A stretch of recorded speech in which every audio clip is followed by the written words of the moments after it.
안녕하세요, 청취자분. 오늘 저희가 좀 깊이 파고 들어볼 이야기는요. 베트남 유튜브 채널 코우취엔 댐쿠야에 소개된 사연입니다. 제목이 매버 티오톤, 그러니까 결핍된 장모 정도가 되겠네요. 네, 이 채널이 좀 개인적인 이야기들, 드라마 같은 사연들을 많이 다루는 곳이죠. 맞아요. 이번 이야기는 한 여성, 흐엉 씨가 갑자기 세상을 떠나면서 시작돼요. 남겨진 남편 호왕, 그리고 장모님 응웬 여사, 또 어린 소녀 안까지. 이들의 관계가 참 예상하지 못한 방향으로 흘러갑니다. 그렇죠. 슬픔 속에서 또 책임감 속에서 피어나는 어떤 복잡한 감정들, 그 변화를 따라가 보려고 합니다. 이야기 시작은 이렇습니다. 흐엉 씨가 남편 호왕, 딸 안이랑 도시에서 살고 있었어요. 네, 그런데 좀 바쁘게 살다 보니까 친정 방문이 뜸했었나 봐요. 오랜만에 찾아갔는데 부모님이 좀 다투시는 모습을 보게 된 거죠. 마음이 편치 않았을 겁니다. 네. 그래서 그랬는지 주말이 다가기 전에 딸아이 안은 잠시 부모님께 맡겨두고 먼저 도시로 돌아가려고 해요. 근데 바로 그 결정이 참 안타까운 결과를 낳죠. 도래다는 길에 그 빗길에 교통사고를 당해서 세상을 떠나게 됩니다. 아, 정말 갑작스러운 비극이죠. 그러면 남은 가족들, 특히 남편 호황하고 흐엉 씨 어머니 응엔 여사에게는 말할 수 없는 슬픔이었을 테고요. 그래서 결국 응웬 여사님이 어린 손녀 안을 돌보기 위해서 사위집으로 들어가시죠. 함께 살게 되는. 네, 바로 거기서부터 이제 관계의 어떤 미묘한 변화가 시작되는 겁니다. 3년 정도 시간이 흐르는데요. 네, 3년. 그동안 의웬 여사님은 정말 헌신적으로 설림하고 손녀를 돌보셨겠죠. 그러면서 점차 그 깊은 슬픔에서 벗어나시는 것 같아요. 단순히 슬픔을 극복하는 과정일까요? 아니면 뭔가 다른 감정의 시작일 수도 있을까요? 그게 참 흥미로운 지점인데 겉모습뿐 아니라 내면에서도 큰 변화가 생깁니다.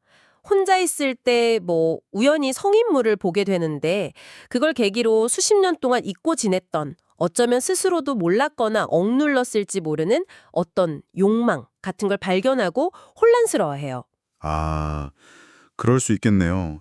상실감 속에서 오는 또 다른 심리적 동요일 수도 있고요. 그렇죠. 단순히 생리적인 욕구라기보다는 어떤 존재 확인의 욕구 같은 걸 수도 있습니다. 사위인 호황도 이런 장모님의 변화를 그냥 지나치진 못하는 것 같아요. 네, 처음에는 그저 감사하고 존경하는 장모님이었는데 어느 순간부터인가 그냥 한 명의 매력적인 여성으로 보이기 시작하는 거죠. 칭찬도 건네고 또 자신도 모르게 시선을 빼앗기기도 하고 이게 함께 겪은 슬픔과 또 일상의 어떤 밀착감이 관계의 경계를 좀 허물기 시작한 걸까요? 네, 그렇게 볼 수 있을 것 같습니다. 응웬 여사 역시 호황의 그런 시선 변화를 느껴요.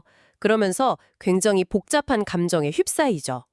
죄책감도 들고 동시에 어떤 미묘한 설렘 같은 것도 느끼고 아슬아슬하네요. 네, 그런 긴장감이 계속되다가 비 오는 어느 날 오후에 결국 일이 터지죠. 호황이 응웬 여사에게 직접적으로 고백을 합니다. 당신은 더 이상 그냥 장모님이 아니다. 아름다운 여성이다. 이런 식으로요. 결국 선을 넘게 되는군요. 그렇습니다. 신체적인 관계까지 맺게 되죠. 순간적인 감정에 따른 결과였겠지만 그 후폭풍은 엄청났을 겁니다. 죄책감이 상당했겠어요. 두 사람 다. 네, 아주 극심한 죄책감에 시달립니다. 특히 응옹엔 여사는 죽은 딸의 제단 앞에서 막 눈물로 용서를 빌어요. 근데 우연히 호황이 그 모습을 보게 되거든요. 그게 호황에게는 장모님의 고통을 목격하는 동시에 자신들이 저지른 일의 무게, 그리고 죽은 아내에 대한 어떤 배신감 같은 걸 아주 처절하게 느끼는 계기가 됐을 겁니다. 하지만 그렇다고 해서 서로에게 느끼는 감정이나 또 현실적으로 의지하는 관계를 쉽게 끊어낼 수도 없었을 것 같고요. 맞아요. 부정할 수가 없는 거죠. 주변에서는 호황에게 재혼하라는 말도 나오지만 호황은 글쎄요. 새 어머니가 과연 딸 안을 친엄마처럼 사랑해 줄 수 있을까 확신을 못해요. 응호엔 여사님 입장에서도 손녀가 상처받는 게 가장 두려웠을 거고요. 그렇죠. 그래서 결국 두 사람은 사회적인 시선이나 도덕적인 딜레마 같은 걸 알면서도 현재 이 불안정한 관계를 그냥 유지하기로 암묵적으로 동의하는 것처럼 보입니다. 함께 안을 키우는 거죠. 어떻게 보면 아이의 행복이라는, 어떻게 보면 가장 중요한 가치를 지키기 위한 선택일 수도 있겠네요. 비록 그 형태가 좀 위태로워 보일지라도요. 네, 아이의 행복이라는 명분 아래 사실은 서로에게 필요한 존재가 되어버린 그 현실을 유지하려는 선택일 수도 있고요. 참 복잡한 문제입니다. 같습니다. 네, 오늘 저희가 살펴본 이야기는 정말 비극적인 상실이라는 사건이 인간관계를 얼마나 예상치 못한 방향으로 이끌어갈 수 있는지, 또 그 안에서 슬픔, 책임감, 욕망, 죄책감 같은 감정들이 어떻게 뒤섞여서 정말 단순한 도덕적 잣대로는 판단하기 어려운 상황을 만들어내는지를 보여주는 것 같습니다. 맞습니다. 그래서 이 이야기가 우리에게 질문을 던지는 것 같아요. 청취자분께서는 이들의 선택을 어떻게 보시는지, 이런 극한 상황에서 내린 결정들을 과연 어떻게 이해해야 할까? 그렇죠. 옳다 그르다 이런 판단을 넘어서서요. 네. 슬픔이라는 아주 강력한 감정이 인간관계, 또 가족이라는 개념 자체를 어떻게 새롭게 만들어낼 수도 있는지 생각해 보게 합니다.